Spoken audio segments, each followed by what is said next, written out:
최근에 이전에 우리나라에 없었던 초대형 교회가 하나가 생겼다는 얘기를 들었습니다. 얼마나 대단한 교회이길래 초대형 교회라고 얘기를 하냐면 20대하고 30대가 얼마나 모이냐면요. 180만 명이 모인다는 거예요.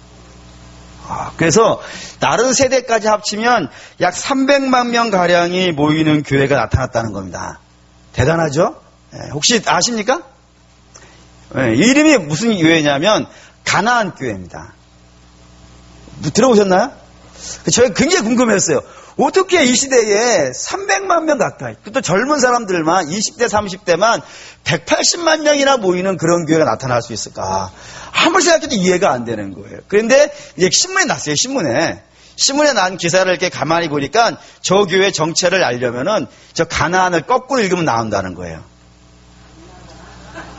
안나가 교회라는 거예요. 이게 무슨 뜻이냐면은 자기 소개란에 있지 않습니까? 자기의 소개란에 종교라고 있으면 뭐를 쓴다는 거예요? 기독교라고 쓴다는 거예요. 그래서 그러면 어느 교회를 나가십니까? 그러면요. 안 나간다는 거예요. 그런 사람들이 이 시대에 300만 명이나 있다 그럽니다. 놀라운 이야기입니다. 그래서 기자가 물었습니다. 그러면 당신을 어떻게 교인이라고 말할 수 있느냐? 어떻게 기독교인이라고 쓸 수 있냐? 그랬더니 그 인터뷰하신 분들이 뭐라 그러냐면 자기는 예수님을 믿는다 이거예요. 어떻게 믿냐면 카페나 집에서 인터넷으로 예배를 드린다는 거예요. 설교를 듣고 그런다는 거예요. 하지만 교회는 안 나간다는 거예요. 그래서 기자가 다시 물었어요. 왜 교회를 그럼 안 나가게 되셨습니까? 라고 물어봤더니 그분들의 말이 이거였습니다. 교회 가니까 교회가 좋은 것이 안 보이더라는 겁니다. 교회에 매력이 없더라는 거예요. 그래서 안 나간다는 겁니다. 그게 요즘 젊은이들에게 굉장히 유행하고 있고 성행하고 있고 막 급속도로 퍼지고 있는 것이라는 겁니다. 기사를 읽는 내내 가슴이 아팠어요. 왜 이렇게 가슴이 아팠냐면 여러분 100년 전에는 어떤 일이 있었는지 아십니까? 100년 전에는 어른들이 교회를 못 나가게 했어요. 나이 많으신 분들이 너 교회 가면 안 된다고. 어떻게 한 집에 두 개의 신이 있을 수 있겠냐고. 교회 나가지 말라고 그랬는데 젊은 사람들이 어떻게 한 거예요? 그걸 뚫고 나가는 거였어요. 쫓겨나고 심지어는 어떤 제가 알고 있는 분들은 머리카락이 잘리는 분들도 있었고 쫓겨나는 분들도 있었고 그런데도 불구하고 그 젊은 열정에 주를 향한 마음을요 끌 게 없었던 거예요. 그래서 막 교회로 갔는데 딱 100년이 지나고 나서는 어른들은 뭐라 그러는 거예요? 교회 좀 가라고. 그런데 젊은 사람들은요. 안 나간다고요. 나는 가나안교회로 간다. 이걸 개발하는 사람은 정말 천재지 않겠습니까? 놀라운 사람이셨어요. 그래서 정말 마음이 아프고 그래서 왜 그렇게 됐을까? 이렇게 고민을 하다가 예전에 제가 들었던 강연 하나가 떠올랐습니다. 그 강연을 하신 분은 우리나라에서 이름만 대면 알만한 굉장히 유명한 철학자세요. 그분이 이렇게 얘기를 하시는 거예요. 자기는 어머니도 권사님이고 누나도 권사님이고 자기는 학생 때 너무 신앙생활을 열심히 해서 꿈이 목사가 되는 거예요. 그래서 신학교까지 갔다는 거예요. 근데 신학교 가서 근데 교회를 가고 그랬더니 교회에 매력이 없더라는 거예요. 그래서 왜 매력이 없냐라고 그랬더니 우리 조국 교회는 딱 세 가지만 알면 된다는 거예요. 하나는 모이자, 두 번째는 돈 내자, 세 번째는 집 짓자. 이 세 가지만 알고 있으면 신앙이 끝나더라는 얘기예요. 그래서 교회에서 가장 충신은 어떤 사람이냐면 사람들 많이 모아오는 사람. 교회에서 가장 갑은요 돈 많이 내는 사람. 그리고 성공한 사람은요 큰 건물 지어내는 사람. 이런 생각들이 많고 또 그런 걸 위해 헌신하고 충성하고 열심을 내는 사람, 그것을 교회에서 가장 훌륭한 사람이라고 이야기하는 것이 당신은 싫어서 교회를 안 나가고 목회를 포기했다라고 이렇게 얘기를 하는 걸 들었어요. 그 얘기를 하자 앞에 있던 수많은 청년들이 박수를 치고 막 환호를 지더라고요. 다들 그렇게 느끼고 있는 겁니다. 근데 그걸 들으면서 사실 이게 틀린 말은 아니죠. 우리가 한때 굉장히 열심히 큰 교회를 이루기 위해서 운동한 것은 사실입니다. 근데 그게 나쁘다고 생각하지는 않아요. 왜 나쁘다고 생각하지 않냐면은 한 명에게라도 더 복음을 전하고 싶어하는 그 열정이 있었단 말이에요. 한 명에게라도 더 예수 그리스도를 전하게 하고 싶어하는 그 열망과 그 열심에 대해서 하나님께서 우리 조국교회 복으로 주셔가지고 그렇게 모일 수 있게 되어져 있다고 합니다. 그래가지고 한때는, 지금은 좀 많이 약해졌지만 한때는 전 세계에서 가장 큰 10개의 교회를 세면은 7개가 우리나라에 있다 그랬어요. 그리고 각 교단별로 가장 큰 교회 역시 우리나라에 있다라고 할 정도로 대단하게 모였다 이겁니다. 근데 문제는요, 그게 다였다는 거예요. 그게 다 그것으로 끝났다 이겁니다. 사람들 많이 모이는 것으로 다 끝냈고, 재정을 많이 모으는 것으로 다 끝냈고, 건물을 크게 짓는 걸로 다 끝냈다 이거예요. 여러분, 이런 것들 필요 없다는 얘기는 아닙니다. 필요 없는 것이 아니고 우리가 믿음의 정당한 길을 가다가 보면 하나님이 성도들을 많이 주실 수도 있는 것이고요. 우리가 정당한 믿음의 길을 가다 보면 재정이 많이 늘어날 수도 있는 거예요. 우리가 정당한 믿음의 길을 가다 보면 큰 건물도 지을 수 있는 거예요. 뭐 마음만 먹은다면 하나님께서 부어주시는데 어떻게 하겠습니까? 한 100만 명 들어가는 건물도 지을 수 있는 거예요. 그거 못 하겠습니까?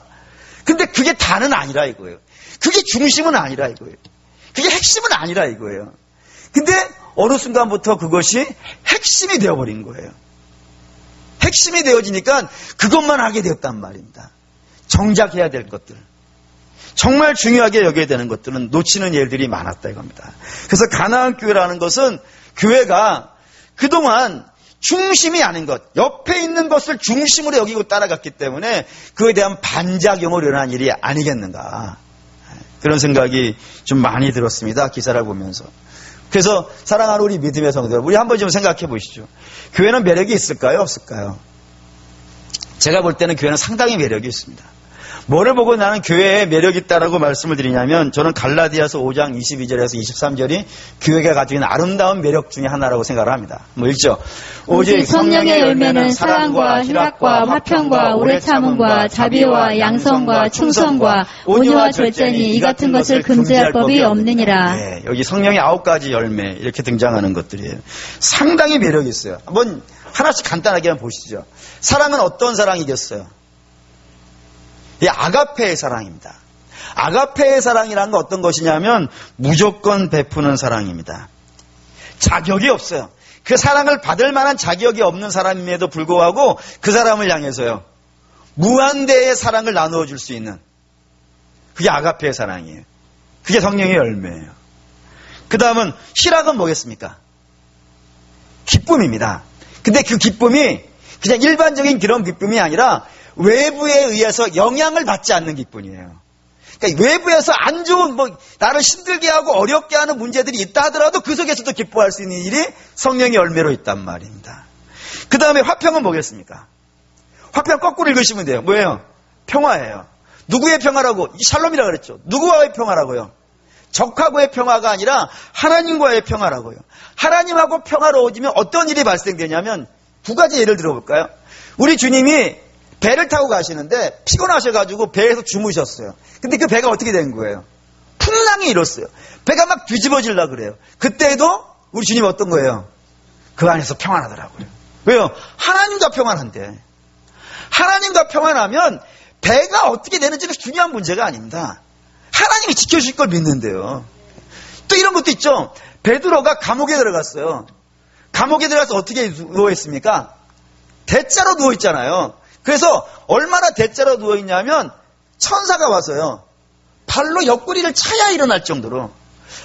신기하지 않습니까? 오늘 이 밤에 집에 돌아가셔서 천사가 와서 발로 차도 발로 차야 일어날 정도로 깊은 숙면을 주무시기를 주의 이름으로 축원합니다. 그 복이 있어요. 세상에 어떤 것도 나의 잠을 깨울 수 없는 그런 평안의 복이 있어요. 그게 성령의 열매로 등장하는 거라 이겁니다. 그 다음에 오래 참음이 있어요. 오래 참음이라는 건 기다림입니다. 누구를 향해서요? 사랑하는 사람만 그렇게 기다릴 수 있는 것이 아니라 죄인들도, 악한 자들도, 좀 한 대쯤 쳐줬으면 좋겠는 그런 사람들을 향해서도 그 사람들이 회복되어지기를, 그 사람들이 고쳐지기를, 그 사람들이 아름답게 세워질 날을 소망하면서요, 기다릴 수 있는 마음이 오래 참음입니다. 자비와 양선은 항상 세트로 읽으셔야 돼요. 자비는 어떤 것이냐면 선한 이웃을 향한 선한 마음이고요. 그리고 양선이라는 것은 이웃을 향한 선한 행동이에요. 이거를 잘 이해하셔야 되고 분별을 하셔야 되는데 이게 왜 분별해야 되냐면 선한 마음이 없는 상태에서 선한 마음이 있는데 그 마음이 행동으로 안 나오는 것은요. 그건 사랑이, 그 선이 아니, 그건 자비가 아니에요. 선이 아니에요. 반면에 선한 행동을 하고는 있는데 그 마음 안에 선한 마음은 없어요. 그럼 그건 뭐예요? 그건 가식이에요. 가식은 오래 가지 않아요. 그래서 선을 지속적으로 오래 하려면 뭐가 먼저 있어야 돼요? 마음이 준비되어져 있어야 돼요. 그리고 그 마음에서 선한 행동이요. 구체적으로 나와야 돼요. 그것을 자비와 양선 이렇게 부르고 있는 것들이라 이겁니다. 그 다음에 충성은요. 성실함입니다. 그러니까 충성의 열매를 가지고 있는 사람들은 어떠한 행동을 하냐면 내게 부어져 있는 사명과 내게 주어진 일들에 대해서요. 성실함으로 하시는 거예요. 그러니까 가장 대표적인 예로 말씀드린다면 우리 주님을 말씀을 드릴 수 있어요. 우리 주님은 맡겨진 사명에 대해서 어떻게 하시는 거예요? 죽기까지 충성했다고. 그게 충성이에요. 하나님이 내게 맡겨주신 일이 있으면 그거를 죽기까지 충성해낼 수 있는, 그래서 하나님의 기쁨이 돼요. 그걸 충성하는 자를 하나님이 기뻐하신다 그랬단 말이에요. 그런 복이 있다는 말입니다. 그 다음에 온유 있어요. 온유라는 것은 악한 자들을요, 아까 오래 참으면 기다려주는 거라 그랬지 않습니까? 근데 온유는 그 악한 자를요, 안아주는 거예요. 그 미운 자를 품어줄 수 있는 거예요. 우리 주님의 십자가를 생각하시면 딱 맞습니다. 근데 마지막에 절제라고 하는 것은 우리에게 있는 악한 욕구들이 있어요. 주변에서 들어오는 악한 욕구들, 그 욕구들을 끊어낼 수 있는 마음입니다. 요셉을 생각하시면 될 것 같아요. 보디발의 아내가 요셉을 유혹하지만 그 악한 유혹들을요, 단호하게 끊어낼 수 있고 자기 마음을 통제할 수 있는 그런 힘이 절제라고 되어져 있습니다. 멋있죠? 안 멋있습니까? 아, 멋있습니다. 그래서 마음의 결심을 하죠. 여러분, 우리 해봅시다! 이게 아멘 나오면 안 되는데. 대사가 틀렸어요. 제가 여러분에게, 여러분 이거 해봅시다! 그러면 근심을 하셔야 되는 거예요. 이거 어떻게 하지? 이거 어떻게 하지? 그것도 한두 가지도 아니고요. 9가지를. 하나만 해볼까요? 예를 들어서 사랑, 어떤 사랑이라 그랬어요? 아가페 사랑이에요.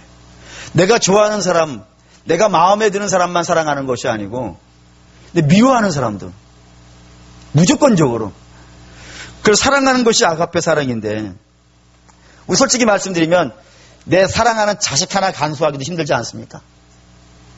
패버릴 수도 없고. 그럴 게 한두 번이 아닙니까? 아니, 내 자식 살아가기 힘들어 죽을 판인데 어떻게 저 미운 사람까지 살아간다니.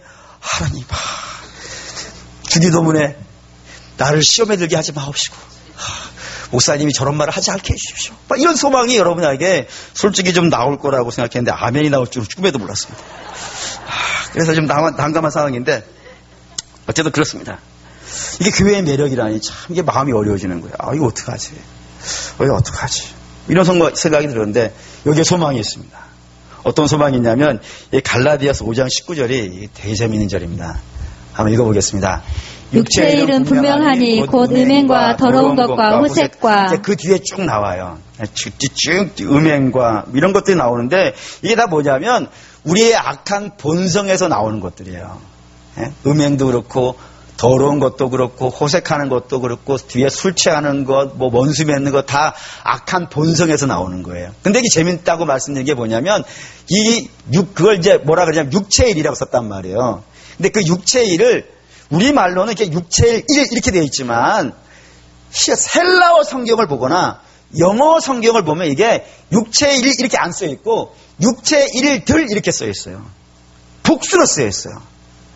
이게 왜 문제가 되어지냐면은 저것이요, 음행과 더러운 것과 호색이라는 것이 어떤 한 사람에게 나오는 것이 아니고요, 저마다 다 나오는 거예요. 그러니까 내가 부패했기 때문에, 죄악에 의해서 부패했기 때문에 이런 걸 꺼내놓고, 저 사람은 또 이 사람도 부패했기 때문에 이런 거 꺼내놓고, 또 이 사람은요, 그 사람도 부패했기 때문에 이런 걸 꺼내놓는 거예요. 각자 저마다 하나씩 꺼내놓는 거예요. 그래서 복수로 쓴단 말이에요. 그러니 사람이 많이 몰리는 곳에 가면 갈수록요, 우리가 자꾸 어려워지는 이유를 아시겠죠? 사람이 적으면 오히려 문제가 들어있잖아요. 근데 사람이 많으면 많을수록 심각한 문제가 발생되는 것은 저마다 하나씩 꺼내놓기 때문에 그래요. 이 사람도 하나 꺼내놓고 저 사람도 하나 꺼내놓고 그 죄악의 본성들을 하나씩 다 꺼내놓기 때문에 거기에 문제가 생기고 고통이 생긴다 이겁니다. 그래서 죄악을, 저런 것들을 육체의 일들 이렇게 쓴단 말이에요. 근데 반면에 성령의 9가지 열매는요, 9가지 열매 이렇게 써놨으니까 마음이 어떠세요? 지금 9개가 있을 것 같죠? 그러면 이게 9가지가 있다 그러면 헬라어 성경이나 한국 성경이나 영어 성경에 이렇게 써야 돼요. 성령의 열매들 라고 써야 맞겠죠? 9가지니까. 근데 어디에도 복수로 쓰지 않습니다. 다 단수로 씁니다. 다시 말하면 이게 하나하나가 아니라는 거예요. 따로 하나하나씩 끊어져 있는 것이 아니라 그게 한 덩어리인 거예요. 한 덩어리. 그러니까 이거 하나하나를 쫓아가면요, 여러분 쫓아갈 수 없어요. 절대로 쫓아갈 수 없어요. 이 덩어리를 봐야 돼요. 이 덩어리가 그럼 뭐겠어요? 이 덩어리를 딱 안에 들어가면, 덩어리를 탁 잡으면은 이 9개가 한꺼번에 팍 새기는 거예요. 그럼 그 덩어리는 뭐, 덩어리란 게 이상하네요. 어쨌든 그 하나가 뭐겠습니까? 우리가 집중해야 되는 하나. 그게 무엇이냐면 바로 예수님입니다. 다시 말하면 성령의 9가지 열매는요, 그 각자 하나하나가 있는 것이 아니고 그게 예수님의 성품이에요. 예수님의 성품이에요. 그래서 예수님의 성품 안으로 들어가면, 우리가 예수님의 성품을 닮으면은 그게 되는 거예요. 그래서 사도 바울은 이렇게 우리에게 성령의 9가지 열매를 맺어라 이렇게 얘기하지 아니하고 뭐라고 얘기하냐면 빌립보 2장 5절이에요. 다시 한번 읽죠. 안에 이 마음을 품으라. 곧 그리스도 예수의 마음이니. 우리에게 뭐 하라고요? 이 마음을 품으라고. 그 마음이 뭐라고요? 그리스도 예수의 마음이라고요. 그러니까 아가페 사랑을 그걸 하려고 쫓아가려는 것이 아니라 뭐를 하라고요? 그리스도를 닮아가라고. 신앙을 하려고 하지 말고 그리스도를 닮아가라고요. 그럼 그리스도를 닮아간다는 건 무슨 말일까요? 그리스도를 닮아간다는 것은 흉내내라는 얘기가 아니에요. 흉내내라는 얘기가 아니에요. 이걸 이렇게 얘기할까요? 부부는 닮습니까? 안 닮습니까? 목사님, 우리 집은 안 닮는데요. 이 집은 안 됩니다. 부부는 닮습니다. 닮습니다. 비슷해져 갑니다. 그 따라하기 때문에 비슷해지는 거예요? 부부가 서로 따라하기 때문에 비슷해지는 거예요? 그게 아니죠. 어떻게 하면 비슷해지는 거예요? 같이 살면 되는 거예요. 같이 밥 먹고, 같이 이야기하고, 같이 생활하고, 같이 쳐다보고, 같이 놀고. 전혀 본 표정을 하지 마십시오. 제가 볼 때 여러분들 다 더 닮았어요. 그렇게 하다 보면 서보고 부부가 닮아가는 거예요. 그것처럼 우리 주님을 닮아가라는 것은 우리 주님하고 어떻게 하라는 거예요? 부부살이 하라 이거예요. 같이 살라고. 같이 밥 먹고, 같이 놀고, 같이 교제하고, 같이 사귀고, 그러다 보면은 닮아간다고요. 잘 이해가 안 되십니까? 그럼 이걸로 하죠. 베드로후서 1장 4절입니다. 읽을게요. 이로써 그 보배롭고 지극히 큰 약속을 우리에게 주사 이 약속으로 말미암아 너희가 정욕 때문에 세상에서 썩어질 것을 피하여 신성한 성품에 참여하는 자가 되게 하려 하셨느니라. 여기에 신성한 성품에요, 참여한다는 말을 좀 기억해 주세요. 그 참여한다라고 하는 말을 여러분들은, 여기 계시는 분들은 아마 대부분 헬라어로 알아요. 아마 대부분 안다고 생각을 해요. 워낙 유명한 단어예요. 그게 뭐냐면은, 이 참여한다는 단어가 뭐냐면 코이노니아예요. 코이노니아 아시죠? 그게 언제 많이 쓰냐면 이런 데 쓰잖아요. 뭐 남신도 여신도 모일 때 우리 코이노니아 해야 된다고. 이제 청년회 모여가지고 우리 코이노니아 해야 된다고. 아까 학생회도 모여가지고 코이노니아 하더라고요. 그게 뭐예요? 교제예요, 교제. 그러니까 성경은 남신도 여신도도 당연히 코이노니 해야 돼요. 근데 남신도 여신도 청년회 뭐 이런 학생회 거기서만 코이노니 하지 말고 누구하고도 코이노니 하라고요. 예수님하고도 하라고요. 예수님하고도. 맨날 사람들하고만 코이노니 하지 말고 예수님하고 코이노니 하라고요. 그렇게 예수님하고 코이노니야 친교를 하고 같이 살고 같이 생활하고 맨날 같이 노는 거예요. 같이 말씀 읽고 은혜 받고 하나님과 교제하고 기도하고 그런 믿음의 삶을 그렇게 주님과 인격적으로 만나고 교제하는 그런 삶을 살아가다 보면은 그 뒤에요 자연스럽게 붙어 나오는 것들이 있어요. 보시죠. 베드로후서 1장 4절 5절 읽겠습니다. 그러므로 너희가 더욱 힘써 너희 믿음의 덕의 지식을, 지식의 절제를, 절제의 인내를, 인내의 경건을, 경건의 현재 우애를, 현재 우애의 사랑을 더하라. 붙어와요. 막 붙어와요. 붙어와요.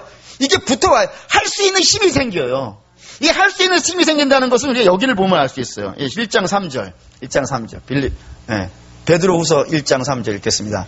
그의 신기한 능력으로 생명과 경건에 속한 모든 것을 우리에게 주셨으니 이는 자기의 영광과 덕으로서 우리를 부르시는 이를 닮음으로 말미암음이라. 우리가 주님과 교제하고 주님과 코이노니하고 주님과 사귀고 만나고 하는 그 모든 과정 속에 어떤 일이 벌어지냐면 우리 주님의 신기한 능력으로 생명과 경건에 섞여 있는 모든 것들을요 막 주신다고요. 그러면 그것들이 들어오는 거예요. 그 신비한 능력들이 우리 주님으로부터 우리 안에 막 밀려 들어온다고요. 그러면 그 밀려 들어오면 그 밀려 들어온 것들로 인하여서요 열매들이 막 나오는 거예요. 여기도 나오고 막 그냥 하나만 달랑 나오는 게 아니라 그냥 막 이 가지에도 열리고 저 가지에도 열리고 막 풍성하게 열린다 이겁니다. 그런 복이 있더라 이거예요. 그 사랑하는 믿음의 성도 여러분, 성도가 주님과 만나고 주님과 교제하고 주님과 코이노니하고 주님과 사귀고 있는 놀라운 역사는요 성도에게 정말로 멋있는 겁니다. 그게 되어지면요 성도는 정말로 매력이 있습니다. 정말로 훌륭해집니다. 정말로 아름다워집니다. 그래서 지난 한 달간 이 말씀을 준비하면서 기도를 하면서 이런 생각을 했어요. 그러면 내년에 2018년에 우리가 어떠한 목표를 갖고 제가 목표를 하면 좋을까 이렇게 고민을 하다가 어떻게 하면 우리 성도들로 하여금 주님과 코이노니하게 할까, 주님과 교제하게 할까, 주님과 인격적으로 만나는 그런 일들을 진행할까 고민을 하다가 결정을 했습니다. 내년이 아니죠. 올해 우리 교회의 가장 핵심적인 사역은 큐티를 할 겁니다. 큐티는 하나님의 말씀으로 내 삶을 들여다보는 거예요. 주의 말씀은 거울입니다. 그래서 하나님의 말씀을 보면은 내 삶이 그렇게 드러납니다. 뿐만 아니라 하나님의 말씀과 내 삶을 이렇게 연결시키는 거예요. 내 삶은 이렇고 주의 말씀은 이런 거예요. 그래서 맞춰보는 거예요. 이런 일을 할 거예요. 뿐만 아니라 그래서 그 말씀에 비춰봐서 내가 좀 잘못된 길을 가고 있다면요 당연히 회개해야겠죠. 그리고 그 주의 말씀에 비춰봤을 때 우리에게 무너진 것이 있다면요 다시 세워야겠죠. 그 주의 말씀에 비춰봤을 때 우리에게 약해진 부분이 있어요. 그러면요 다시 강하게 북돋아줘야겠죠. 주의 말씀에 비춰봤을 때 우리에게 강한 부분이 있어요. 그러면요 더 할 수 있도록요 이렇게 응원해줘야겠죠. 그런 일들을 하려고 합니다. 그리고 그렇게 받은 은혜가 있으면 옆에 있는 분들과요 나눌 거예요. 공유할 거예요. 그런 일들을 진행할 겁니다. 그래서 내년에 큐티를 그렇게 진행할 거예요. 그래서 제가 선교를 갔다 와서 본격적으로 일기생을 모집할 겁니다. 일기생 12명입니다. 벌써 3명은 찼습니다. 3명은 우리 교육자들입니다. 협박을 했습니다. 매번 해야 된다고. 나머지 9명을 이제 매 학기마다 12명씩 뽑을 겁니다. 도망갈 생각은 시당초 버리셔야 됩니다. 언젠가는 다 잡혀올 예정이기 때문에 이렇게 할 겁니다. 그래서 6주간 할 겁니다. 6주간 일기를 훈련시켜 나면은 그 6주 뒤에 그 일기가 모여서 이 쉐어링 나누는 시간 팀을 만들 겁니다. 그리고 만드는 동안에 다시 얘기할 겁니다. 그러면 일기 끝나면 그분들이 다시 일기생들과 함께 다시 팀을 이루어서 거기에서 나누게 될 거예요. 또 3기 할 겁니다. 그러면 또 이렇게 하겠죠. 3기만 끝나면 끝났다. 이렇게 생각하지 마십시오. 사기도 있습니다. 어떤 주구장창할 겁니다. 그래서 계속 남신도 여신도 학생회, 청년회 모든 사람들이 누군가가 일방적으로 설교하는 것이 아니고 내가 주님과 만났던 것, 주께서 내게 은혜 부어주셨던 것, 그거를 함께 나눌 거예요. 함께 공유하게 될 거예요. 그러면 그 삶 속에서 하나님이 내게 말씀하시는 것, 내게 기름 부으시고 내게 역사하시는 모든 것들이 드러나게 될 것이고 그렇게 될 겁니다. 그래서 제 계획대로, 제가 기도한 대로 이게 순탄하게 진행이 되어진다면 아마 이런 그림이 그려질 겁니다. 오후 예배가 끝나면 우리 상도들이 집에를 안 가는 거예요. 집에를 안 가고 어떤 분들은 교회에서, 어떤 분들은 식당에서, 어떤 분들은 찻집에서 다 서로 팀별로 모여가지고 내게 받은 은혜, 지난 한 주간 하나님께서 내게 기름 부어주신 것, 내 마음 만져주신 것, 내가 고침받은 것, 내가 회복된 것 함께 나누게 될 거예요. 그리고 서로 기도해주고 서로 응원해주고 서로 축복해주고 그렇게 되어지는 일들이 발생이 되어질 거라 믿어 의심치 않습니다. 그 과정 속에 생각이 바뀔 거예요. 그리고 삶이 변하게 될 것이고 행동이 달라질 것이고요. 말이 달라질 겁니다. 그렇게 예수님을 조금씩 닮아가게 될 것이고 그렇게 예수님을 조금씩 닮아가다 보면은 그 삶 속에요. 열매들이 나옵니다. 여러분들이 열매를 맺으려고 막 애를 쓰지 않아도 자발적으로 어떻게 되지 했던 것들이요. 되기 시작하게 될 거예요. 그래서 그런 것들이 되기 시작하잖아요. 그러면 우리 주변에 있는 사람들이 복을 받을 겁니다. 근데 우리 주변에 있는 사람이 복을 받는 것을 넘어서서 내 삶이 굉장히 충만해지기 시작할 거라 기대됩니다. 그렇기 때문에 사랑하는 믿음의 성도 여러분, 주의 말씀 붙잡고 이렇게 큐티하고 나누고 하는 과정 속에 주님을 닮아가는 것 굉장히 아름답고 굉장히 훌륭하고 굉장히 멋질 것이라는 생각이 들었습니다. 그래서 이거를 내년에 올해 정말 열심히 좀 진행해 보려고 합니다. 여러분들이 기도해 주시고 또 함께 참여해 주셔가지고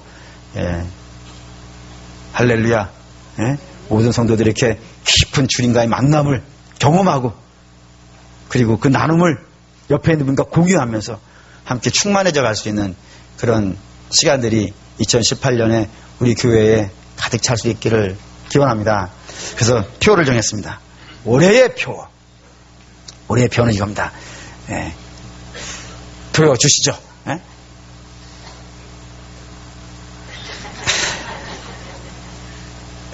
가로에 있는 건 제가 하는 겁니다. 그리고 파란색은 여러분이 하는 겁니다. 이게 우리 표입니다. 물론 주제는 오늘 제목이에요. 주제는 교회의 매력을 회복하라. 이게 우리의 주제고 표는 이겁니다. 한번 해보겠습니다. 너희는 이 마음을 품으라. 우리의 소원은 이게 여러분 우리의 목표입니다. 예수님을 만나야 닮죠. 사귀어야 닮죠. 그런 역사를 우리 모두가 함께 이루어갈 수 있기를 주의 이름으로 축원합니다. 결단성 이거로 합니다.